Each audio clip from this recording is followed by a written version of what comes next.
আমি চোখ বুঝে স্বপ্ন দেখেছি, সেই স্বপ্নের আলোতে তোমার খুঁজেছি। Hello, welcome guys, welcome to my channel. এত সুন্দর ঝর্ণাতে যাব আর ঝর্ণার পানি গায়ে যাব না, এটা কি হয়? তার জন্যই কাপড় চোপড় নিয়ে রেডি হয়ে গেলাম। আমি রেডি হয়ে বন্ধুদের সাথে চলে গেলাম স্টেশনে। প্রায় 1 ঘন্টা ট্রেন লেট করে।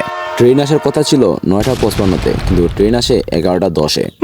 যাক, ট্রেন লেট করলো, বন্ধুদের সাথে মজা করা লেট হয় নাই। সব বন্ধুরা একসাথে মজা করে ট্রেনের উপরে উঠে গেলাম। ট্রেনের উপর আমি প্রথম উঠলাম, যার কারণে আমার মজাটা একেবারে অসাধারণ হয়ে উঠল। বন্ধুদের সাথে মজা করতে করতে যখন ট্রেন শ্রীমঙ্গলের ভিতর দিয়ে পৌঁছে যায়, তখন দেখার মতো ছিল। আপনি যদি কখনো ট্রেনের উপর দিয়ে শ্রীমঙ্গলের মধ্যে দিয়ে যান, তো আপনার অসাধারণ অনুভূতিটা অবশ্যই কমেন্টে জানাবেন।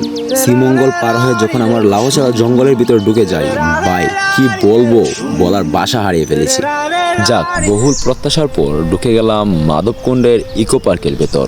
গেট থেকে প্রায় 15 মিনিট হাঁটার পর আমরা চলে এলাম সুন্দর একটি ঝর্ণার সন্ধানে, যার নাম হলো মাধবকুণ্ড ঝর্ণা। এইখানে 2টি ঝর্ণা রয়েছে, একটি হলো মাধবকুণ্ড এবং অপরটি হলো পরিকুণ্ড ঝর্ণা।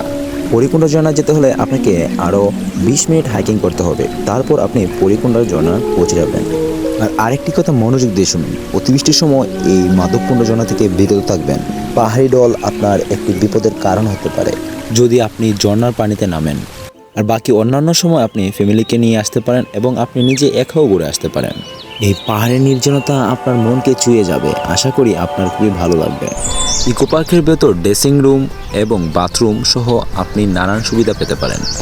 ইকো পার্কের বাইরে রয়েছে রেস্টুরেন্ট, আপনি সেখানে খাবার দাবার খেতে পারেন। যারা আমার মতন অ্যাডভেঞ্চার প্রেমী, তাদের জন্য এই জায়গাটা বেস্ট হতে পারে। পাহাড়ের বুক ছিঁড়ে আসা ঝর্ণা এবং পাখির নানান ডাক আপনার মনকে করবে উৎফুল্ল। আর যদি আপনি বন্ধুবান্ধবকে নিয়ে আসেন, তাহলে তো আনন্দের কোনো সীমাই থাকবে না।